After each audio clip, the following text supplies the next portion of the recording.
maquillée, mais consacrée, je brille sans m'éloigner.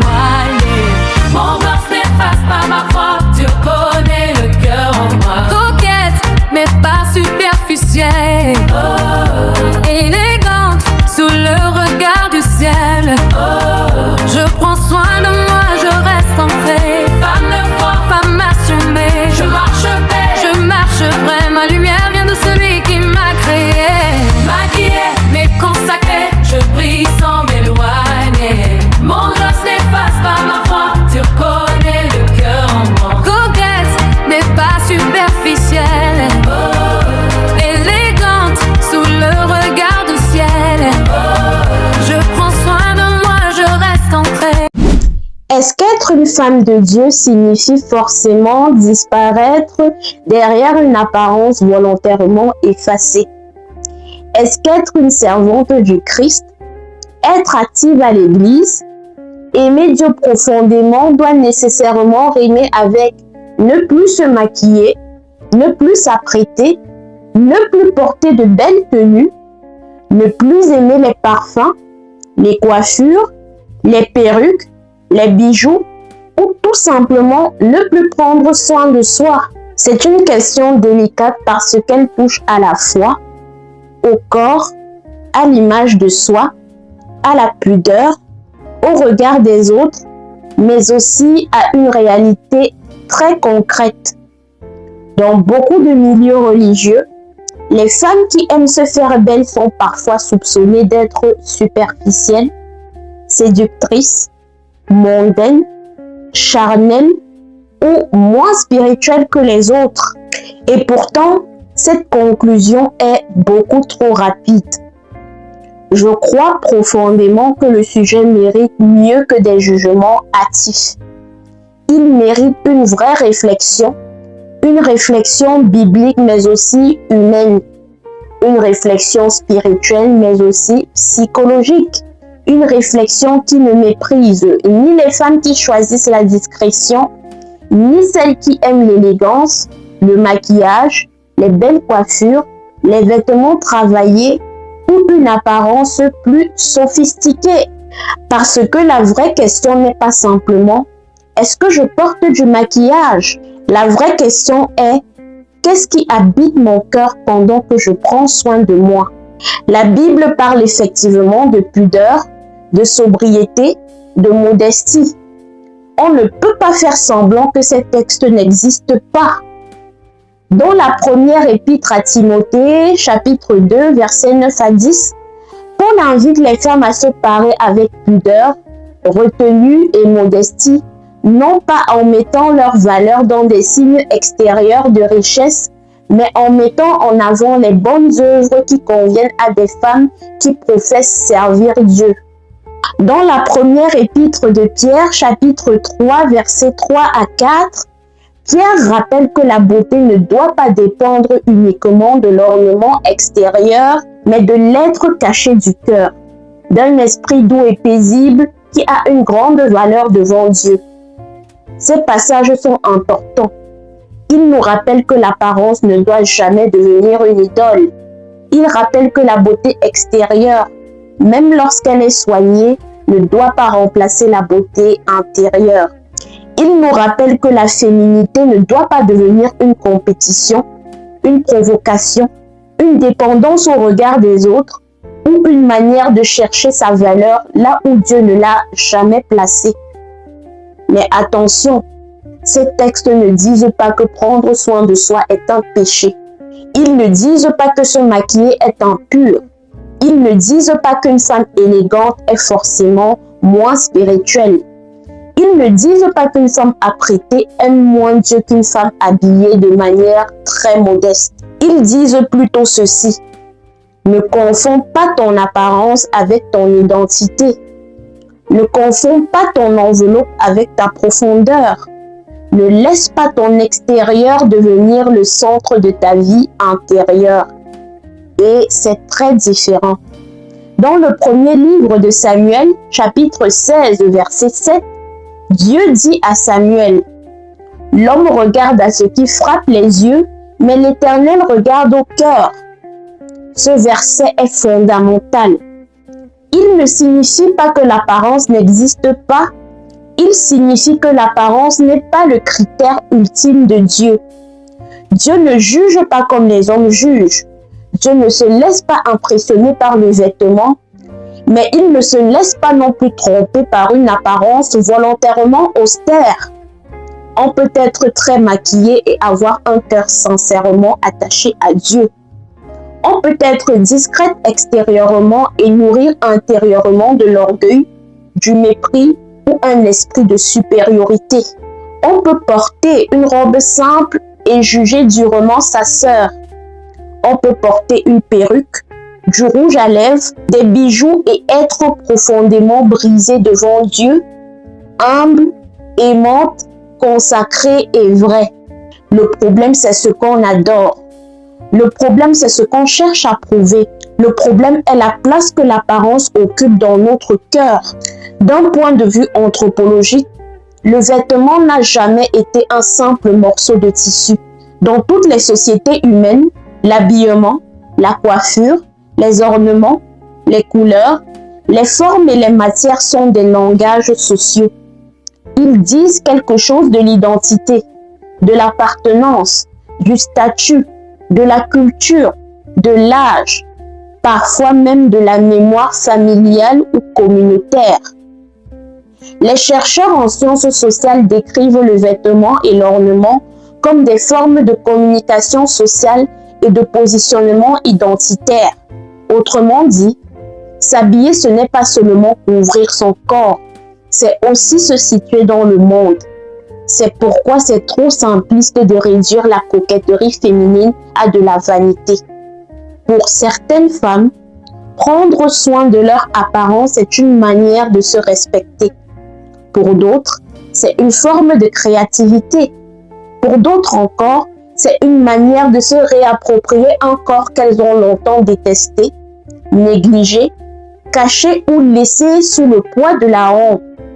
Pour certaines, se coiffer, se maquiller, choisir sa tenue, ce n'est pas chercher à séduire, c'est simplement se sentir vivante, digne, présente et debout.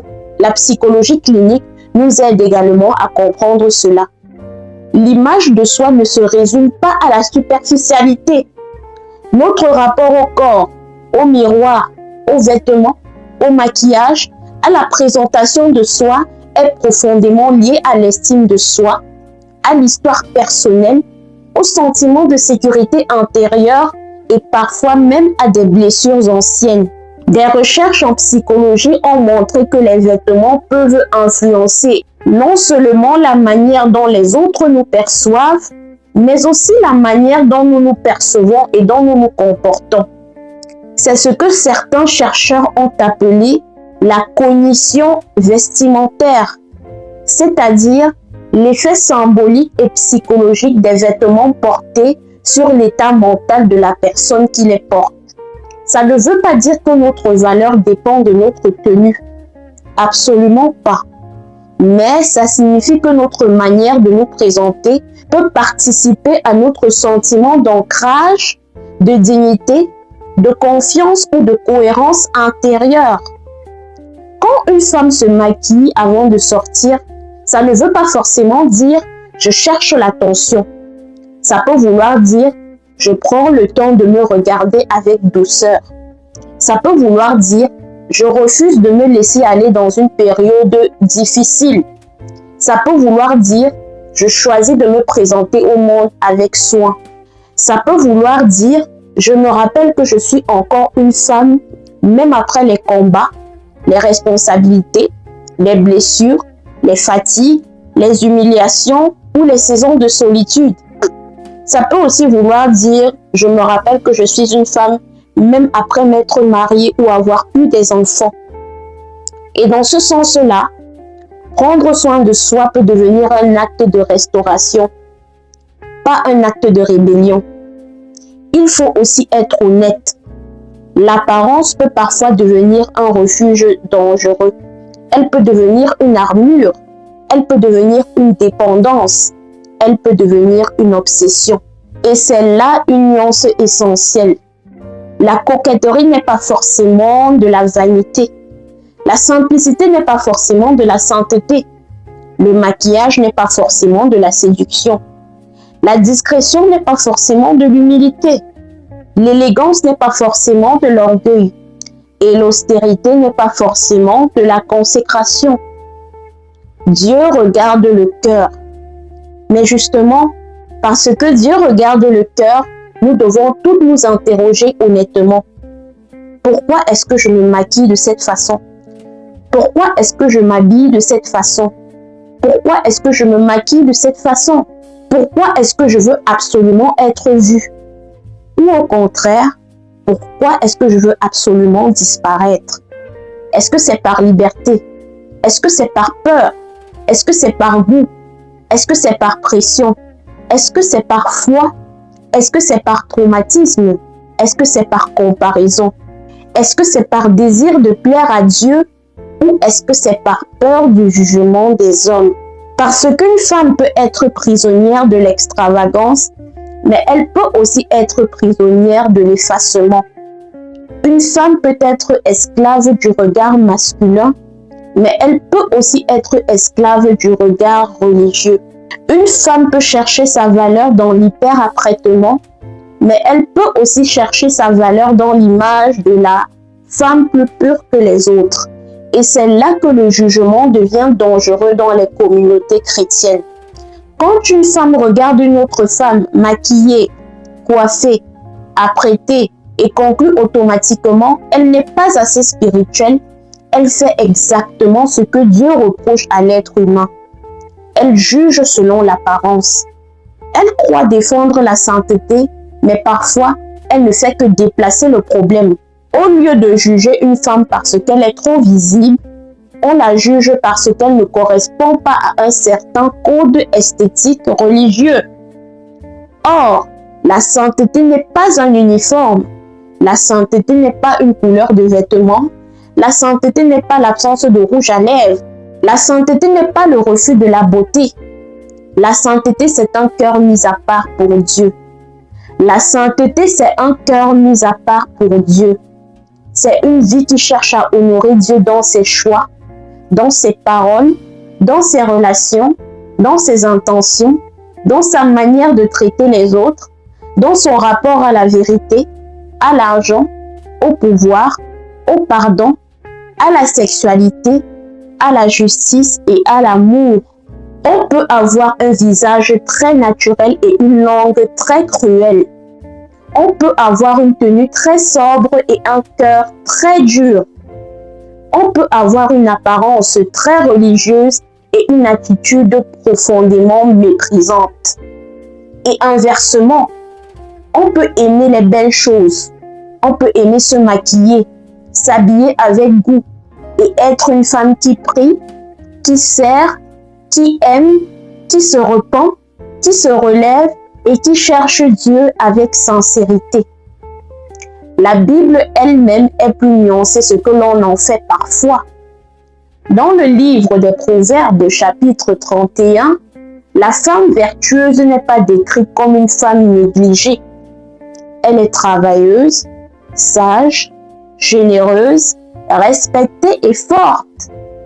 Mais le texte mentionne aussi qu'elle porte du fin lin et de la pourpre. Ce détail est intéressant parce que le fin lin et la pourpre évoquent une certaine qualité, une certaine dignité, une certaine beauté visible. Pourtant, le texte conclut que la grâce est trompeuse et la beauté est vaine, mais la femme qui craint l'Éternel est celle qui sera louée. Autrement dit, la Bible ne nie pas la beauté, elle la remet juste à sa place. La beauté existe, mais elle n'est pas le fondement. La beauté existe, mais elle n'est pas le fondement. L'élégance existe, mais elle n'est pas le salut. Le soin de soi existe, mais il ne remplace pas la crainte de Dieu. Même dans le Cantique des Cantiques, la beauté du corps, le parfum, les ornements, l'admiration amoureuse sont présents. Bien sûr, ce livre doit être lu avec sagesse dans son contexte poétique et symbolique. Mais il nous rappelle tout de même que la Bible n'est pas hostile à la beauté, elle est hostile à l'idolâtrie de la beauté. et ce n'est pas la même chose. Il y a une différence entre être belle et faire de sa beauté un dieu. Il y a une différence entre se maquiller et se cacher derrière son maquillage. Il y a une différence entre s'apprêter et dépendre du regard des autres pour exister. Il y a une différence entre aimer l'élégance et mépriser celle qui ne s'habille pas comme nous. Et cette nuance doit être valable dans les deux sens. Aux femmes qui aiment comme moi se maquiller, se coiffer, porter de belles tenues, je voudrais dire ceci. Ne laissez personne vous faire croire que votre féminité, votre goût du beau ou votre soin de vous-même vous disqualifie spirituellement. Vous n'êtes pas moins chrétienne parce que vous aimez l'élégance. Vous n'êtes pas moins servante du Seigneur parce que vous portez une perruque, du fond de teint, du rouge à lèvres, des bijoux ou une belle robe. Ce qui compte, c'est que votre cœur reste attaché à Dieu. Que votre apparence ne devienne pas votre maître, que votre beauté ne devienne pas votre identité ultime et que votre manière de vous présenter ne contredise pas votre conscience devant Dieu. Mais aux femmes qui choisissent une apparence plus sobre, plus discrète, plus modeste, je voudrais également dire ceci. Votre choix est légitime. Il est même respectable. Il peut être profondément spirituel s'il vient d'une conviction sincère et non d'un désir de paraître supérieur. Une femme a parfaitement le droit de choisir la simplicité, de ne pas se maquiller, de ne pas porter certains vêtements, de préférer une sobriété visible. Ce choix peut être beau, digne, cohérent et profondément honorable. Le problème ne commence pas avec la modestie. Le problème commence quand la modestie devient un tribunal. Le problème commence quand ma conviction personnelle devient une arme contre ma sœur en Christ. Le problème commence quand je transforme mon style vestimentaire en mesure universelle de la sainteté des autres. Dans l'Épître aux Romains, chapitre 14, Paul nous rappelle un principe essentiel. Ne pas mépriser celui qui agit différemment et ne pas juger celui qui a une conviction différente lorsque nous parlons de choses qui relèvent de la conscience devant Dieu. Ce principe est précieux. Il ne signifie pas qu'il n'y a aucune limite. Il signifie que nous devons apprendre à distinguer les commandements essentiels de Dieu de nos cultures, de nos sensibilités, de nos habitudes, de nos traumatismes et de nos préférences personnelles. Dans certaines cultures chrétiennes, une femme très maquillée sera perçue comme mondaine. Dans d'autres, elle sera simplement perçue comme soignée. Dans certaines églises, porter des bijoux sera considéré comme suspect. Dans d'autres, ça ne va choquer personne.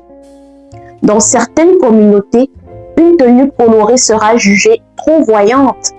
Dans d'autres, la couleur fait partie de la culture, de la joie, de l'expression normale de la féminité. C'est pourquoi nous devons être prudents avant de transformer nos codes culturels en lois spirituelles. La pudeur biblique existe, oui, mais la pudeur biblique n'est pas nécessairement l'effacement de la femme. La pudeur biblique n'est pas la négation de la beauté. La pudeur biblique n'est pas l'interdiction d'être élégante. La pudeur biblique est une manière d'habiter son corps sans le livrer à l'idolâtrie, à la provocation, à la compétition ou à la marchandisation. C'est une manière de dire « mon corps a de la valeur, mais il n'est pas un objet. Ma beauté existe, mais elle n'est pas mon Dieu. Mon apparence compte, mais elle n'est pas mon âme. » Et c'est aussi là que la psychologie clinique rejoint d'une certaine manière la sagesse biblique. La honte est un affect très puissant. Elle ne dit pas seulement « j'ai fait quelque chose de mal ». Elle dit souvent « je suis mauvaise, je suis indigne, je suis trop, je ne suis pas assez ». La recherche en psychologie sur l'autocompassion montre que celle-ci peut aider à diminuer la honte et améliorer la régulation émotionnelle.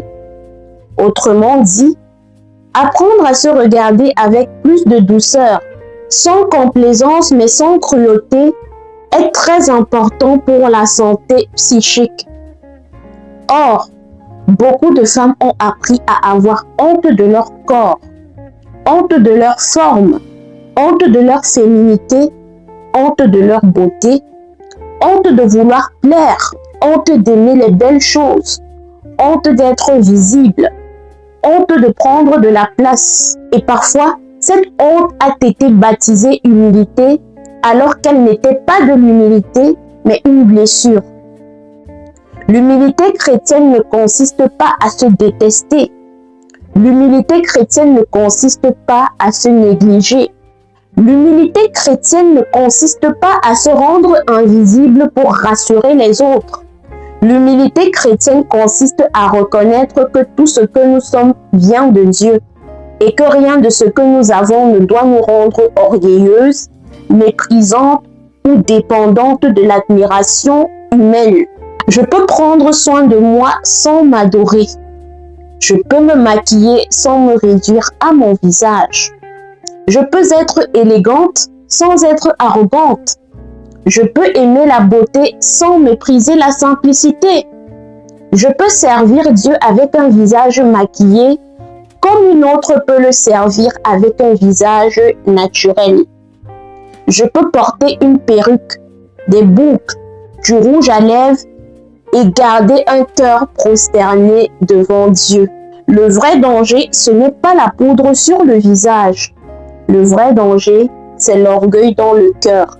Et cet orgueil peut se cacher aussi bien derrière un maquillage sophistiqué que derrière une apparence très sobre. C'est pour ça que nous devons sortir des raccourcis. Une femme apprêtée n'est pas forcément une femme légère.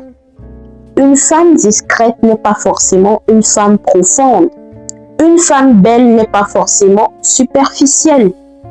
Une femme simple n'est pas forcément une femme sainte.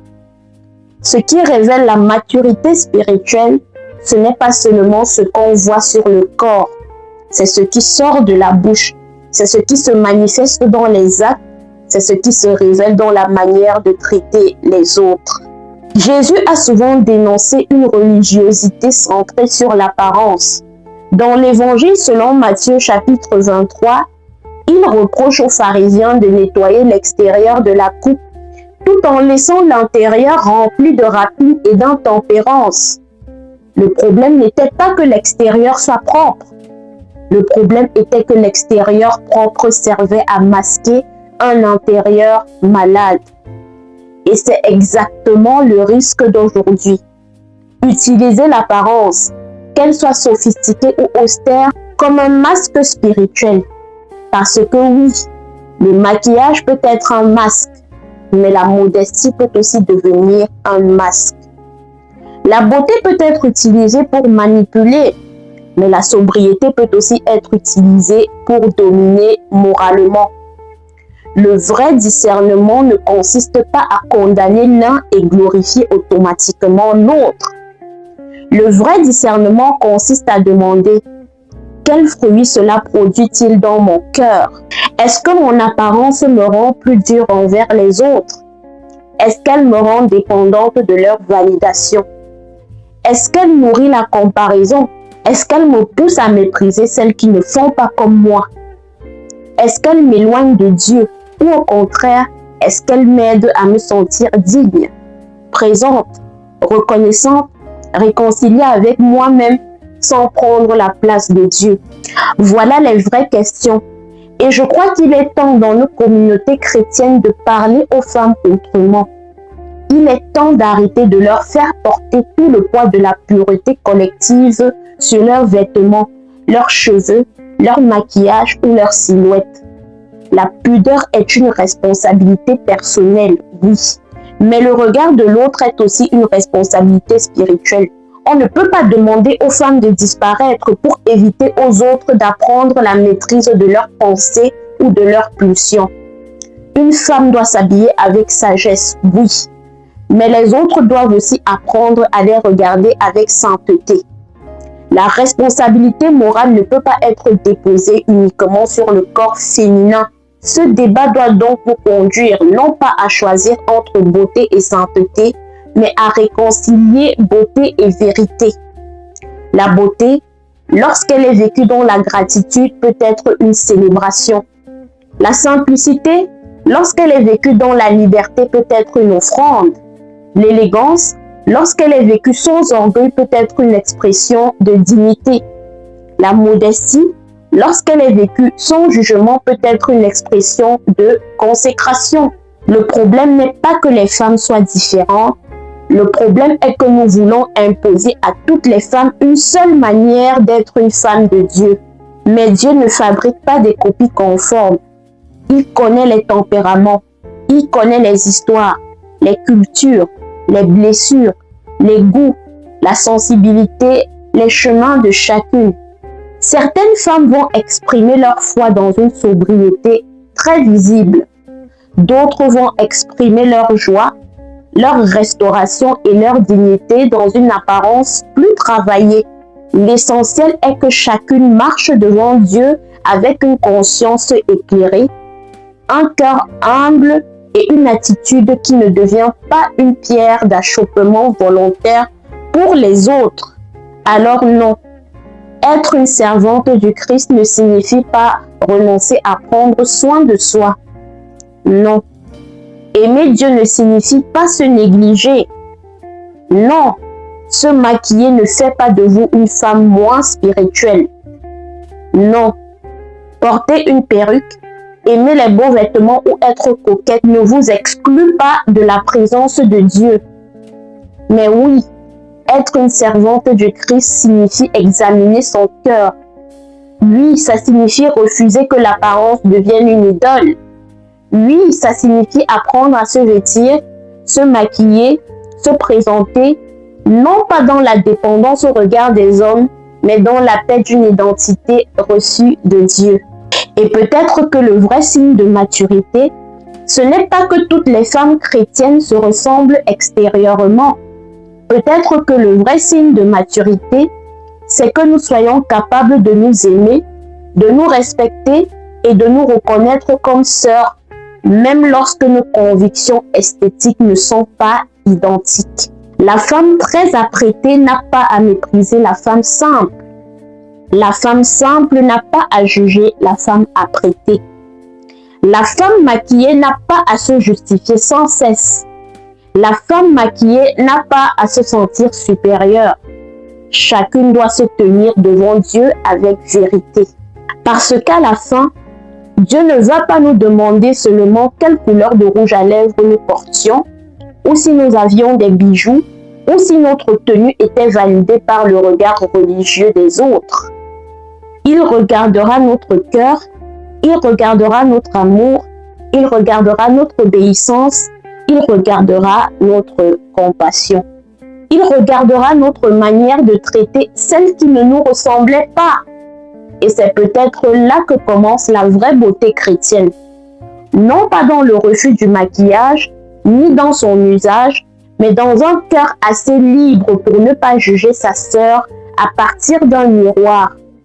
Alors ma sœur, si tu aimes te faire belle, fais-le avec paix, avec sagesse, avec pudeur, avec discernement, mais sans la moindre honte. Si tu préfères la simplicité, vis-la avec liberté, avec conviction, avec douceur, mais sans mépris des autres.